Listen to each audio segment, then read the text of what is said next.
Hi,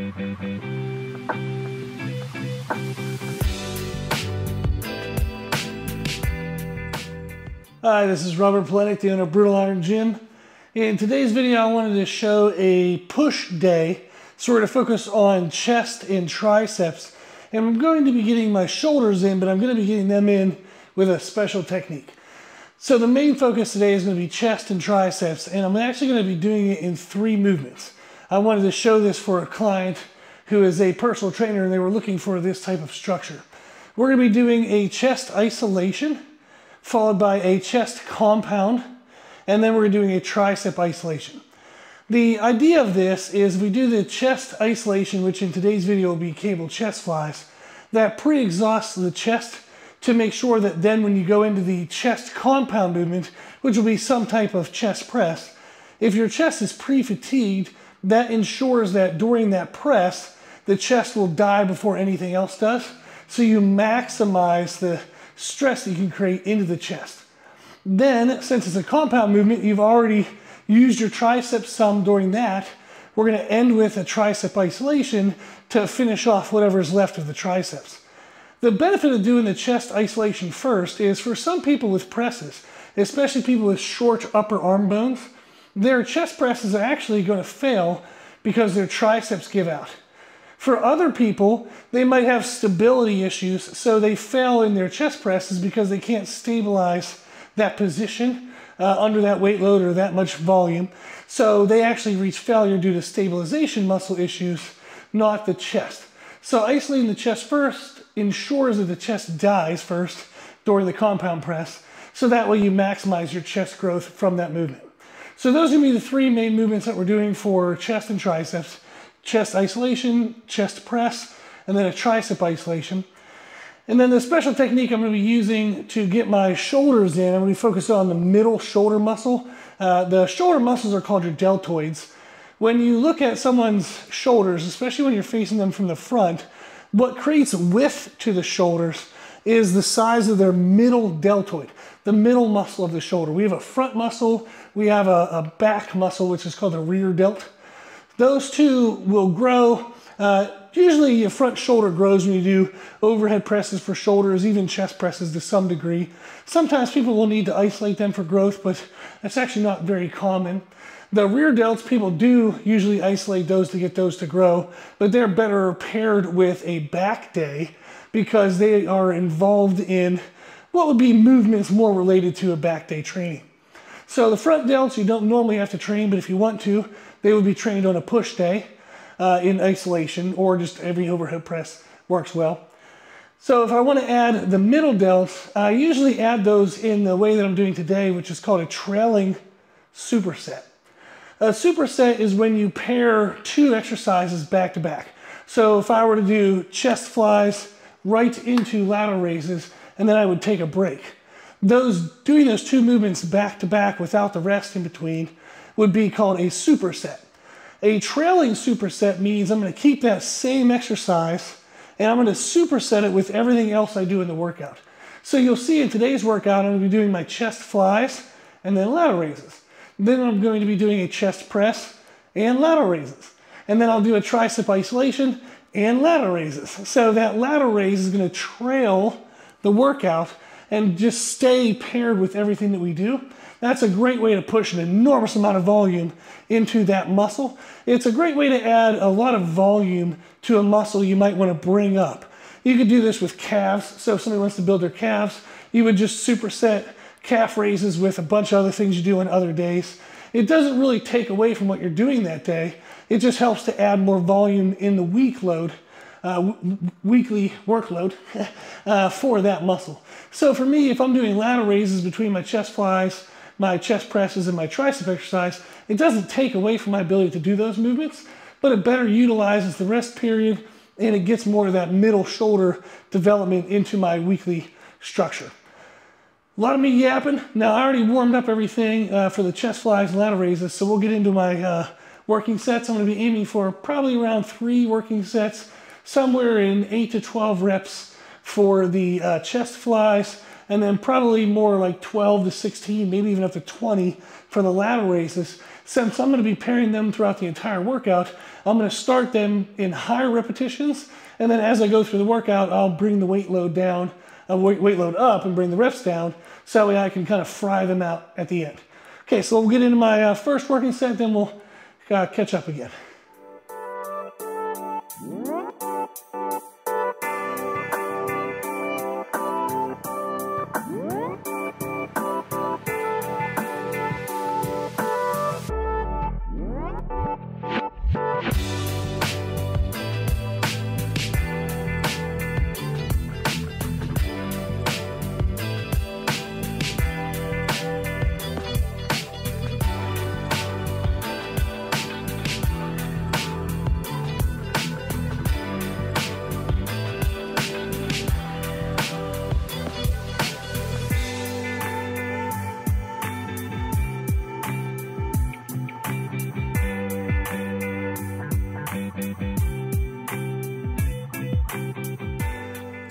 I got the first working sets in, everything went pretty well.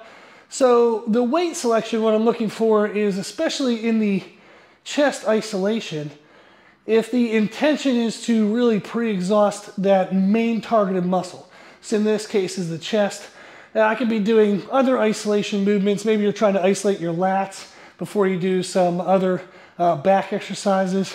You could be doing hamstring curl isolations before you do some leg compound movement. There's a lot of ways to isolate specific muscles, but whatever muscle you're trying to isolate, the key is during that exercise, you maintain the technique super pure exactly to just that muscle being maximally recruited. So for the chest flies, I'm trying to challenge the tissues, the movement overall, but I want to make sure that my chest remains the main focus. So you'll see when I'm doing it that my arms are slightly bent when I'm extending back, and as I'm driving forward, I'm trying to think of squeezing my chest like I'm trying to pinch something in between my chest muscles. I want to stretch back, control that position, and then squeeze to come forward. I don't want to like bounce out of it. I don't want to go back and then swing my body into it. You don't want to let other muscles get recruited, because it takes away from the whole point of trying to isolate and target that singular muscle. Wait for that compound movement afterwards to be more aggressive in weight selection. So now I'm going to go into my second working sets for each, and we'll see how that goes.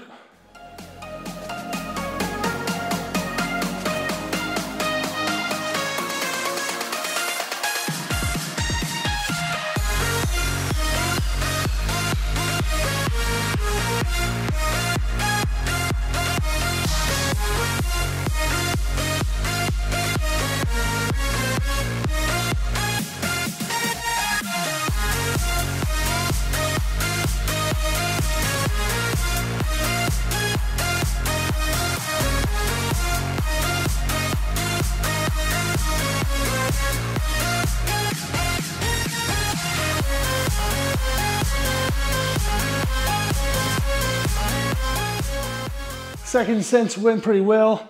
On the chest fly, I moved up in weight and it still felt pretty clean. So I think on the third set, I'm still gonna move up. Even if I don't quite hit like 8 perfect reps, maybe I'll get 7, 8, somewhere in there, maybe a little under. That's okay. The reason why is it just feels really good today with the lower rep range. Often I'll do sets of 20 on cable flies, even somewhere in the middle, like 12, 14. I'll do some heavy sets. Today it's feeling pretty good, so I want to go ahead and go a little heavier. And since I'm only going to be doing 2 chest exercises today, I'm okay with being a little aggressive in weight load. Not that I'm going to let my technique get sloppy, but aggressive in weight load so I can get more muscle tissue damage out of just the 2 movements. Now this format where we're training chest, isolation, press, and then triceps, this would be if you're going to be doing these muscles twice a week. This is not enough volume if you're just going to be training these muscles once a week. So that's important to note, is this is a great format knowing you're still going to be doing the chest and triceps again later in the week.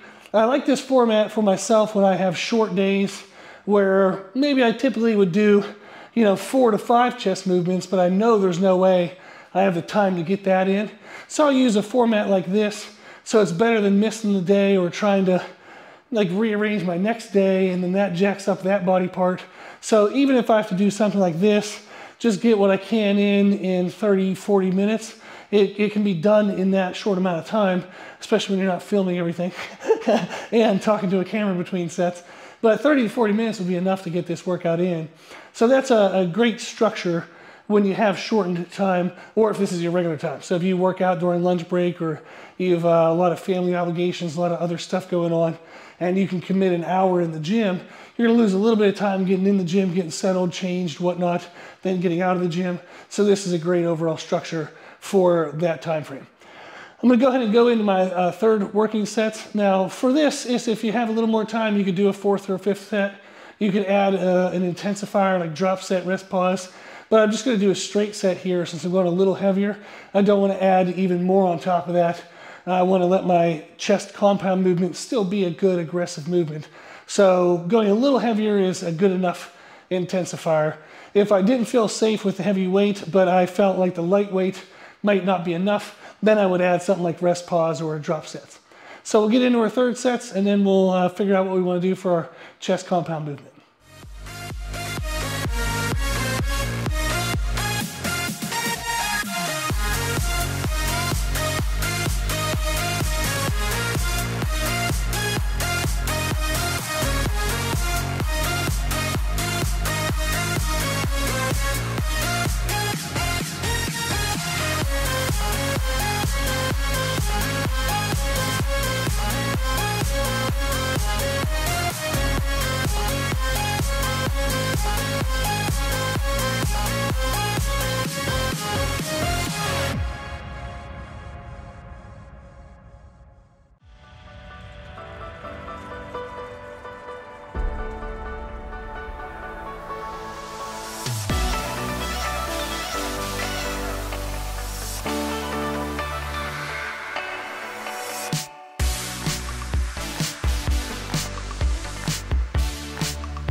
I apologize for the shakiness of this video, but I wanted to give you a closer look at the setup. So we have reverse bands. The bands are actually from Elite FDS, but you can get those off Amazon or really anywhere. This gray rack, the whole setup, is Sorinex's Apex rack. And that's where I'll get these half supports. I got the band pegs from Rogue. They're monster band pegs. And then the J-cups here, the kind of like monolift J-cups, are from Mutant Metals. You can see their logo there, the MM logo. These are awesome. Basically, as you pick the bar up, they snap back. They're actually called their snapback J-cups. So they'll snap back, you press, then you throw it back into that catch here, and then it'll swing out and kind of center itself. There's plastic everywhere to protect the bar. This is a roller, so you can actually center the bar. The bar itself is actually Rep Fitness. Their double black diamond bar. Excellent knurling. There's only a single ring mark because this is used for powerlifting, so it's not a multi-purpose bar where you'd also have an Olympic lifting ring out here. And then the collars that I use are from ProLock. They're freaking awesome. I've had these for over 10 years. And they're just a nice kind of twist knob, and it pushes this pin, this metal rod down, and that creates the friction. So you can just put that in place and then spin it tight one hand.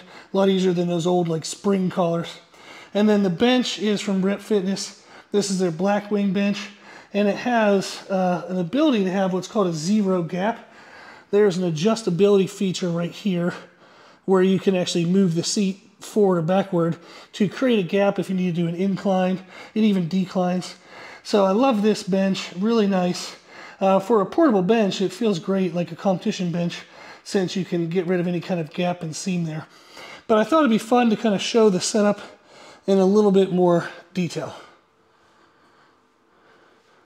I have my chest compound press set up. So I'm going to be doing reverse band bench press. It's maybe an odd choice because if I'm doing a chest growth workout, people might think, why in the world are you doing a barbell bench? As people will often say that's not necessarily the best chest press for chest growth. However, you can get a pretty damn good chest out of it. So I would say it's not a major concern unless somebody's already very well developed and then they're looking for like just that extra degree of development. Then yes, more isolative movements like dumbbell presses where you can get certain stretches. But even at that level, you're going to be so damn strong that dumbbells might not be the best choice. So you're going to be mostly using a lot of machines. When somebody's, intermediate or beginner, barbell bench is totally fine. There's nothing wrong with it. So I'll also mix up my workouts a lot. So I don't ever stay with something like this just exclusively. I'm going to be doing a lot of dumbbell presses. Every once in a while, I'll throw in some barbell work. I'll even throw in machines if I'm in a commercial gym. The idea would be is to use a variety of things. So the other aspect of this is I have it set up with reverse banding. This actually helps recruit more chest. That's going to sound, again, maybe a little weird, but in a barbell bench, you're weakest at the bottom. And then as you would press up, your chest is now like contracting on the way up, but it's actually going to feel easier without the bands. So regular barbell weight is as you would press, as your chest is getting more and more and more contraction, where it would have more of an ability to be stimulated, the weight load is actually going to feel less and less and less, and then your triceps are actually going to take over. So the reverse banding is awesome because if you band it at the right percentage, it feels challenging kind of equally all the way down into this stretch. And then as you contract, it feels equally challenging throughout the contraction. So you can really focus on pushing your chest up into the contraction. And then I don't ever really lock my arms. So I actually want to think of flexing my chest as I'm driving the bar up. And I'm going to stop at the top where my arm isn't locked out. So I don't want to like snap my arm straight at the top. I'm going to leave it slightly bent. So again, I'm going to get a good stretch. Then I'm going to be squeezing, trying to squeeze through my chest to drive up to the top. So I really like this for chest growth. And I feel it a lot more in my chest than a regular barbell bench. The other benefit is this really helps also when people are struggling with bench press strength. So a lot of people I train, if they want to get bigger chest, they wouldn't mind being able to bench a little more too. So this is one of those fun strategies that works on pressing strength as well as chest growth. Now, since this setup is more compound, more complex, it favors heaviness, I will typically do heavier weights and lower rep ranges. But I've done workouts where I've done multiple sets of 20 on reverse band, and good God, your chest can be pumped like crazy. But typically after that, I would then do like maybe dips, like heavy dips. So if I did this high reps, I would have something afterwards that would be low rep. Since we already have this pre-exhausted, since this will be our main chest thing for the day, I'm going to go ahead and do it kind of in the lower rep ranges. I'm not really sure right now. So my mind is somewhere between 5 to 10. We'll just see how that feels. The main determinant is, can I feel my chest squeezing? If I try to go too light and maybe I could do 14 reps, it might only be really the last 3 or 4 that actually were hard. I don't want to spend that much time getting to the hard ones. But if I'm only doing 5 reps, but it feels like it's just me throwing it or using a lot of triceps, then that's too heavy. So the weight load I'd look for is what can I still feel my chest in, and then can I have the majority of the reps feel really challenging on my chest without a lot of wasted reps before I get to those ones. So we'll go ahead and get into a couple working sets of this. And now the lateral raises, we said that's a trailing superset. While I'm warming up this movement, I don't continue to do the raises because they're plenty warm. So I'll give those a break while I warm up this second movement. And then on the working sets of this, I'll bring back in the lateral raises. Now, what I use as the lateral raises changes depending on the client, depending on the time, the equipment availability, their interest in learning a new movement or not. I'll sometimes stick with the dumbbell raises the whole way through the workout, or I'll switch to like a cable raise. I might even switch to a dumbbell upright row, because as the raises start to fatigue, an upright row still targets the middle delt, that middle shoulder muscle. You're going to start to get some traps involved, but it still keeps the isolative nature and the concept of the trailing superset of carrying that middle delt through the entire workout. So I'll probably go ahead and go heavier on that. And if raises still feel good, I'll do raises. If they start to feel crappy, I'll probably do some upright rows. And we'll just kind of continue that stimulus once I know I have a good working weight here. Enough of me yapping. I'll get into the first working set and we'll see what weight we're going to use today.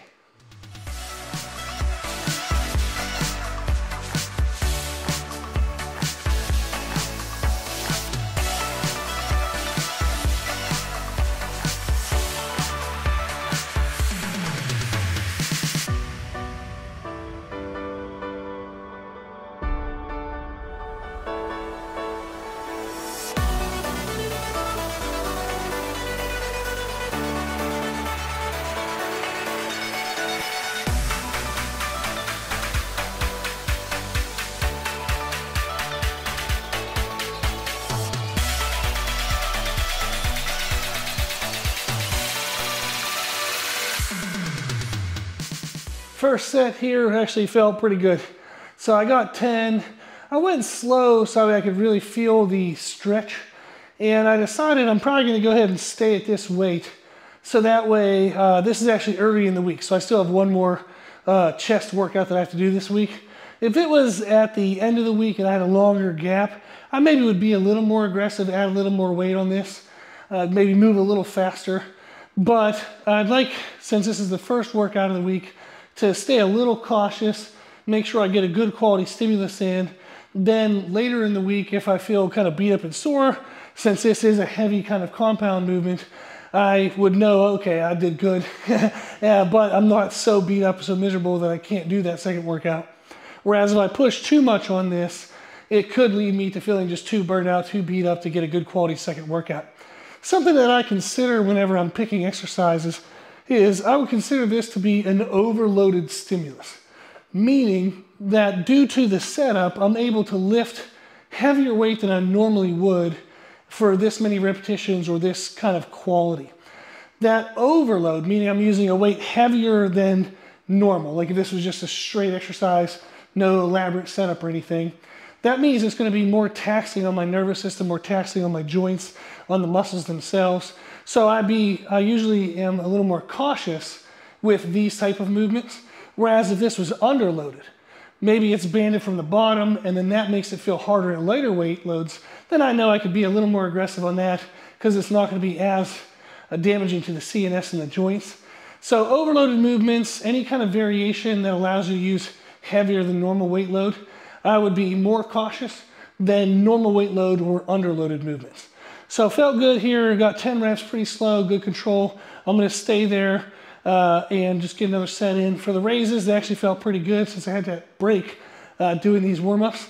So I'm gonna see if I can keep that going as well. Let's go ahead and get into the second working sets.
Bench is feeling pretty good, so I did 4 working sets so far.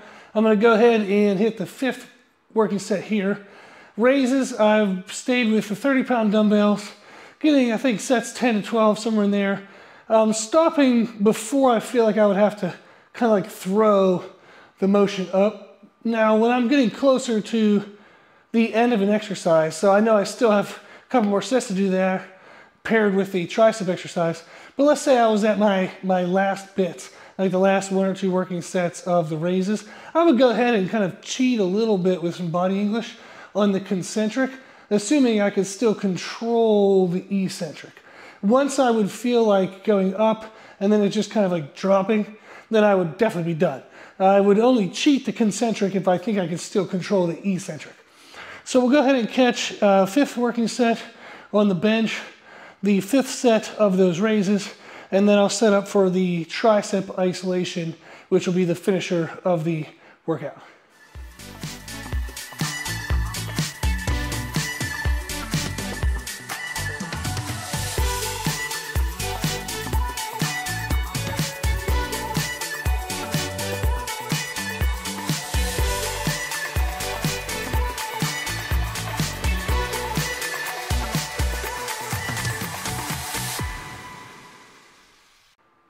I have the tricep movement set up. So what I'm going to be doing is a seated overhead extension. You can do this on a lat pull down machine, but the idea is I'll grab the rope, I'll sit down on this seat, and then I'm going to lean forward and do overhead extensions.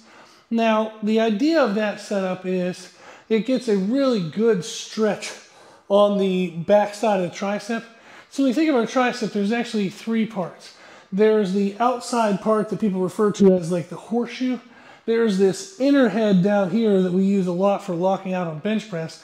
And then the long head of the tricep is all the way back here, and it kind of adds the meat to the arm. So when you're looking at someone's arm, it would be like the thickness component is what you would see when you're looking at it from the side, or like an angled kind of side. When you're looking at it from the front, you're going to see mostly that horseshoe part, but that would be protruding out or pushed out the bigger the long head is. So I like working the long head of the tricep for that reason, since it adds the most amount of mass, and it's a good complement to the bench press, which works that inner portion and is kind of like an arm down by the body type of tricep movement, whereas this is going to be up overhead. So it changes that angles a little bit. Just like we would do, decline chest, flat chest, incline chest. Just how we change angles and positions on any other muscle is the same concept here. So for this one, I'm going to do a couple high rep sets, make sure I get the motion down, get the warm-ups in, and then I'll work into my heavier sets. Typically with this motion, the heavier sets are going to be still kind of 12, 16. So it's a little bit of a higher rep range, but it's a really short range of motion. So the time per rep is less than what you would think for other movements. So 12 to 16 reps really doesn't take that long. So it's still a short, kind of heavy stimulus for that muscle. So I'll get into my warm-up sets of that, and I'll show you what the lateral raise variation is going to be this time.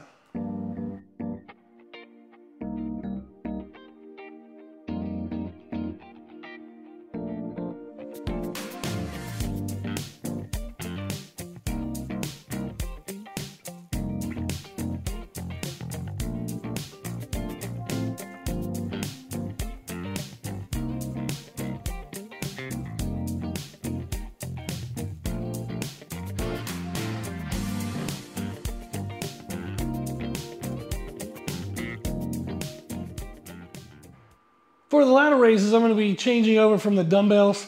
I definitely exhausted that. So there's no point in me really adding that 3rd round. Now that's kind of by feel. So if you wanted to have a trailing superset that you carried the same exact exercise the whole way through the workout, great. Like we said, you could also switch from like a dumbbell lateral raise into like an upright row. So you can do what's called a mechanical drop set, where you change from a harder position to an easier position, but you stay similar in the movement pattern. That would be, for example, like a seated lateral raise, then going into a standing lateral raise.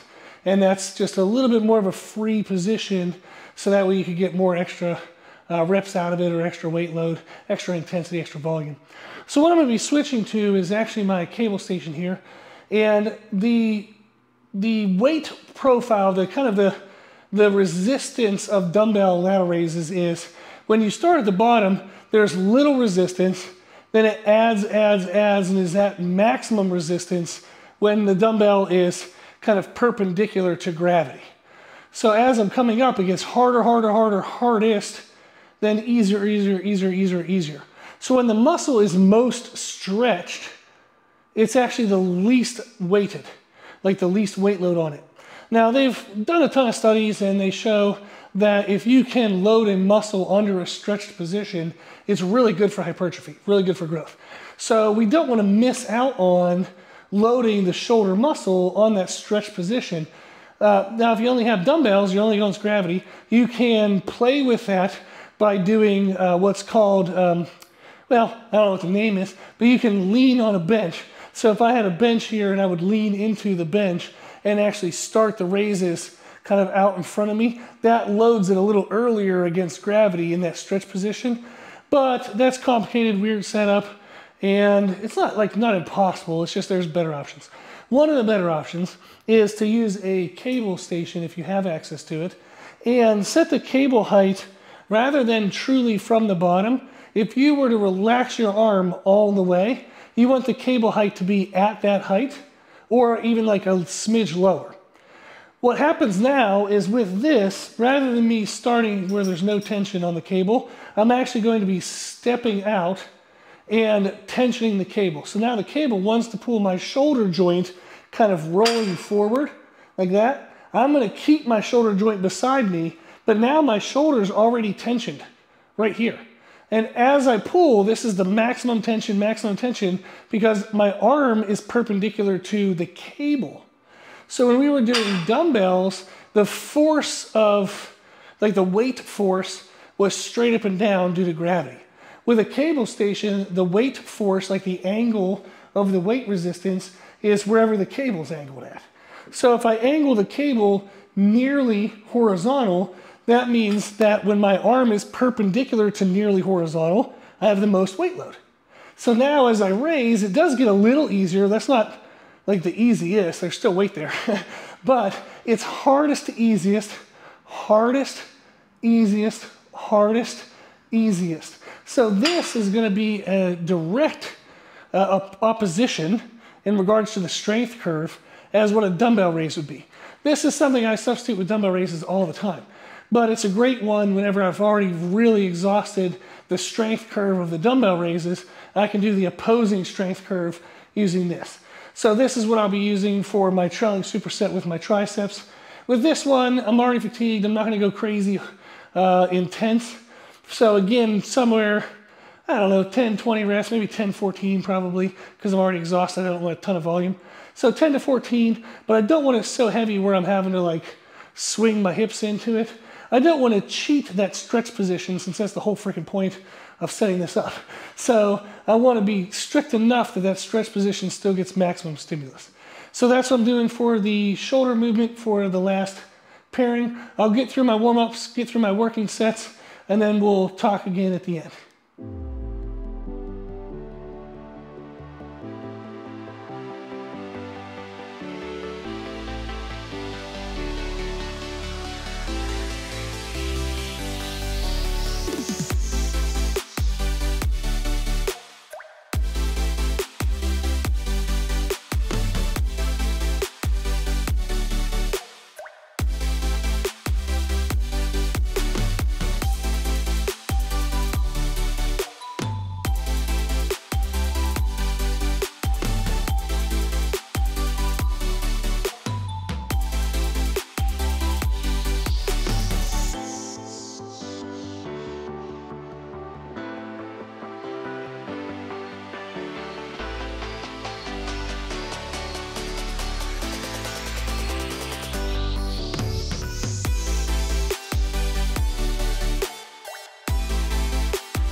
and that's the workout.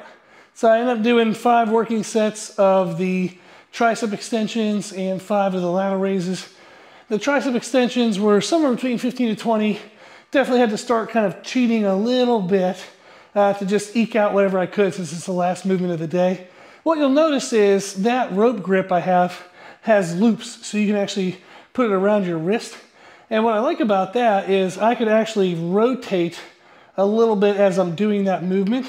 So when you go back over your head, you would actually rotate where your palms are angled back towards you a little bit or behind you.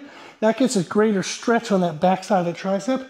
And then as you're coming forward, you would rotate a little bit, and that helps to include that horseshoe part of the tricep. So I really like that attachment. It was like 20 some bucks off Amazon. Awesome purchase. So that's a little bit of a nuancy fun thing with that movement. And then with the lateral raises, the handle I have is from Spud Inc. It's like a material, like cloth-like material with a round metal handle, and you can change the angle of that as well. So when I'm doing the lateral raises, I'll actually angle my hand to where my thumb is slightly lower than like my pinky would be. So while I'm doing those, that helps me get my elbow higher, and kind of like my elbow leads the way. I don't want to lead with the point of my elbow, I'm leading with the top of the joint. So the point of the elbow is actually pointing behind me, but I'm leading with the top of the elbow joint, not my hand. Like I don't want to think of raising my hand, I want to think of driving my elbow up. And then that way I can get a full contraction in the middle deltoid, the middle shoulder muscle, without like rotating muscles or my traps or other muscles getting overly involved. So those are kind of 2 little fun tips with that movement, those 2 movements. Overall, that would be a great workout structure, like we said, for getting push muscles in. We had a chest isolation. We did cable flies, we could do anything. Dumbbell flies, machine flies, anything that's a chest isolation. Then a compound chest press. And again, we did barbell reverse bench, but you could do regular barbell if you wanted. I would suggest doing reverse banding if you have the capacity to do that. Or you can do dumbbell presses, you can do machine presses, just any kind of press compound. You can even do weighted dips if you really wanted to push harder into the tricep component of this workout. You can do overhead press at like an angle, like a 45-ish angle. That's going to be less chest and more shoulders. But there are ways to change this structure to where if you didn't want chest as the main focus, you could incorporate more shoulders or put some other kind of tweaks or twists on it. So chest isolation, compound press, we did a chest compound, but you could do, you know, some kind of variation between chest and shoulders.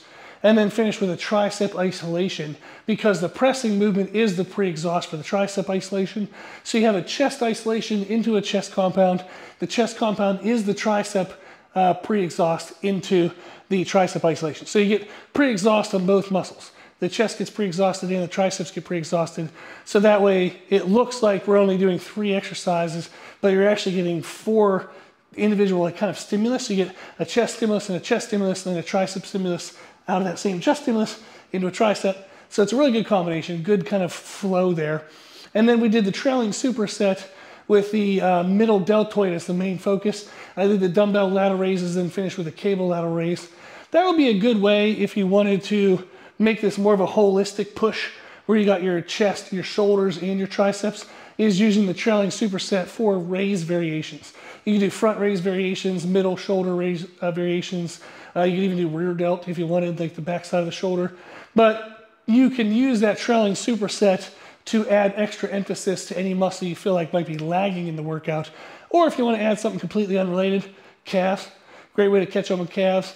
Maybe you have, maybe you want to grow your forearms, you could do that. You could work on grip exercises. You could do core work if you want to do more core. If you want to add more glute volume to your workouts over a week, you could do some glute stuff in between this. Just the trailing superset's fun because it's completely open. So that's the overall structure, is chest isolation, compound, tricep isolation, and then use a trailing superset for whatever you want. Thought that would be fun to share. A totally awesome format in the sense that you know you're going to get good results because you have all the elements in place, but it's so open for personalization. These are the formats I love as a personal trainer. So when somebody walks in the door, I know a basic template that I know would work for an upper body workout. and it's going to work in 40 minutes, rough, give or take a little bit depending on the client and the teaching needs. But 40 minutes, you could do less elaborate exercises, cut down on setup time. You could do more complex stuff if you wanted to, but it's going to give you that easy to get in under an hour kind of structure. It's going to cover the upper body kind of pushing day muscles. So enough of me yapping. Give it a try. If you have any questions, you can go to our website, www.brutalirongym.com. We have our podcast on there. I have a podcast to do every day, pretty much every day. It's over 1,900 episodes. So there's plenty of content if I miss a day. But it covers nutrition, training, mindset, and listener Q&A. So you can check that out for more information. And then at the bottom of the homepage, you can always shoot me a message if you have any feedback or any questions. And then we also have free nutrition information on there, free training information, a whole bunch of other stuff about the services that we offer for both individuals and trainers. So over half of my clients are personal trainers. I do a lot of ghost programming for different facilities, and that's one of the things I love. But if you want to learn more about that, that's on the website as well. Okay, give this a try. I hope you like it. If you need anything, let me know, and thank you for watching.